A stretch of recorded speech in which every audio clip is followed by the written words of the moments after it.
মেহমান আসলে ভালো লাগে, কিন্তু যখনই চলে যায় তারপরে একদম অবস্থা 12টা বেজে 13টা হয়ে যায়। কেন বলেন তো?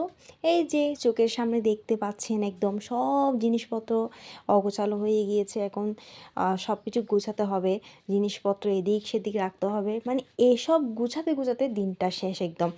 আর এ মেহমানগুলো আসছে যে মানে এতই তাড়াহুড়া করছিল, মানে কি আর বলবো, মানে কি দিব না, মানে পুরাই অবস্থা খারাপ।